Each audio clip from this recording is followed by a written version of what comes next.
Hi, welcome to episode 2 of Interview with the Muse. I'm so happy you're here today because I'm going to be answering questions from the coven. If you were wondering, my name is Maddie Clifford. I am a writer, musician, muse. I call myself an artist that works with words, sound, and ceremony. I'm also revolutionary and an organizer. Doo, doo, doo, doo. I don't know what that was, kind of an air horn.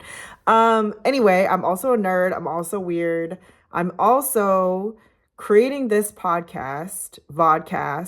podcast called Interview with a Muse because right now curiosity is contraband. We live in a time when there are so many forces at work that want us to feel isolated, to feel despair, to feel like there's nothing we can possibly do. And I truly believe that artists are at the forefront of world making, of the artistic process, holds keys towards our liberation, towards solidarity. And so that is what this community is for. So today, what I'm going to do for this episode 2 of Interview with a Muse with Maddie Clifford is I'm going to be answering questions. So if you have questions of your own, you can actually email me at maddiecliffordcoach@gmail.com. That's maddiecliffordcoach@gmail.com. So the first question I have from the coven, and you might be wondering, why is it called a coven? Because art is magical. Like whenever I used to spit rap, well, I still spit verses. I write poetry, I write essays. Anytime that I'm writing, I think of it as like a spell, like it's like an incantation that you're putting out into the world. You're manifesting, you're creating worlds. And that's what makes art so magical. If you feel uncomfortable with the word coven, this might not be the community for you. I'm just saying, like, it is what it is. Okay, but everyone is welcome. So the first question is, what do you do when your art causes you anxiety or avoidance? By the way, this is a real question from a real person, but I'm not going to say who the person is because it's confidential. But sweetie, I totally relate to this question. I am a super anxious girly. I've dealt with depression. I was depressed AF today. Honestly, I woke up, I was like, why am I up? My cat was like, girl, feed me. And I wanted to go right back to sleep. I was like, is today going to be a day for bed rot? And fortunately, I left the house. I talked to my sister, and I felt better. And I was like, okay, I'm going to go record the second episode. So I just want to say that because I feel like people, especially in this society, everything's so black and white. We're told things are good or bad, male and female. These are all binaries, white and black binaries. Doesn't mean they're not real, doesn't mean they don't have real implications in society.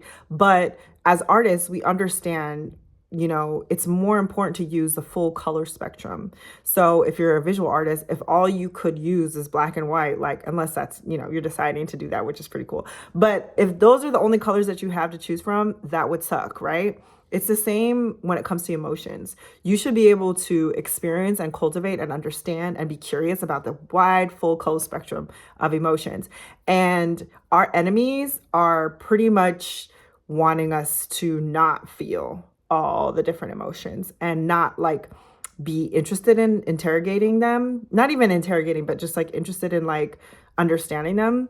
There's this really cool book called, I think it's called the Book of Feelings, the Book of Qualities. I actually used to use it when I was teaching incarcerated youth. I did that for about 8 years, and I would go in and I oftentimes, and I talked about this in the last episode too, is like understanding your emotions and having emotional intelligence. That's one of the first steps. So with this question, what do you do when your art causes you anxiety, avoidance? First thing you're going to have to do, it might be hard, but you have to feel the feelings. Okay. You have to invite them to stay a little while. It's almost like, would you like a cup of tea? Despair. Hey, do you want to watch the show with me? Anxiety. Like, what do you think about it? Like, pretend that they were like a friend, because in a way they are your friends, because even the challenging emotions are there for a reason. It's normal to feel anxious and depressed in a society that's like constantly telling you that you're not good enough, or you can't be who you truly are, or like it's warfare out here. There's a war going on outside that no one is safe from. There's a war going on inside too sometimes. And again, it is okay to feel those feelings. So the first thing, especially as an artist, is you're gonna have to feel the feelings, name them, write them down. But actually, a tangible step that actually has been super helpful for me when I'm feeling anxiety or avoidance is to actually try something new. Try a different art form, one that you don't normally work with, not one that you don't want to work on, because I wouldn't recommend doing something annoying that causes you annoyance, right?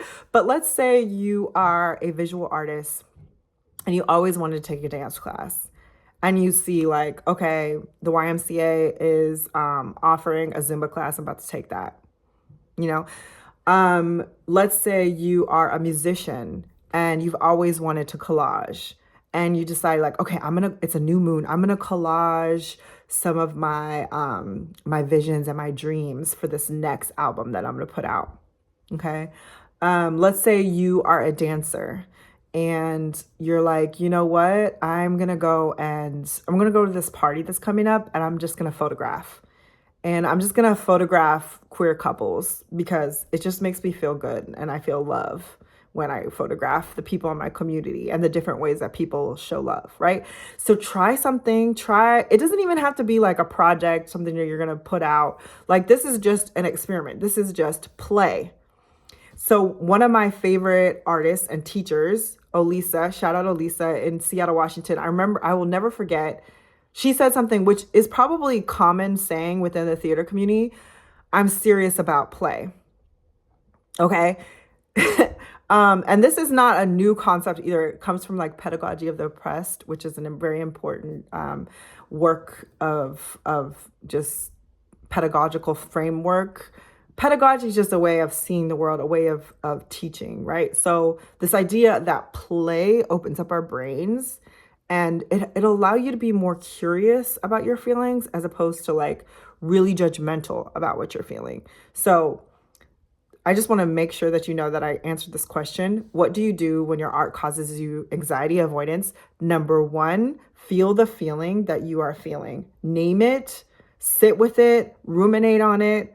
Like feel the feeling, okay? Don't avoid the feeling. Don't avoid avoidance. Like the first thing is to acknowledge that it's there and it's gonna suck. But it's part of the process. Talk to somebody that you care about, a therapist, a friend, a sibling, a nibbling, whoever it might be. Number two is you're going to want, this is an action item. Try something in a different artistic medium that you've never tried before that you're excited about. Get serious about play. Okay, so you're going to want to play.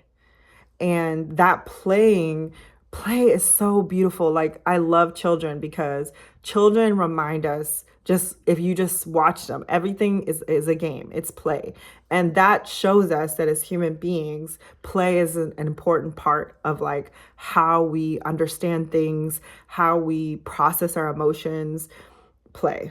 Okay. And those are my two pieces of advice. I hope that helps. And then for you, if you are watching this and you were inspired by the way I answered that question, please turn in your own questions or ask me a question by emailing me at Maddie Clifford. So if that inspires you, I want you to email me your question.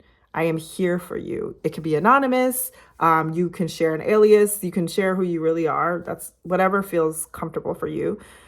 Message me at MaddieCliffordCoach@gmail.com. That's MaddieCliffordCoach@gmail.com. And I will answer your question on the podcast. And remember, our love for one another is more powerful than all the systems conspiring against us. See you next time.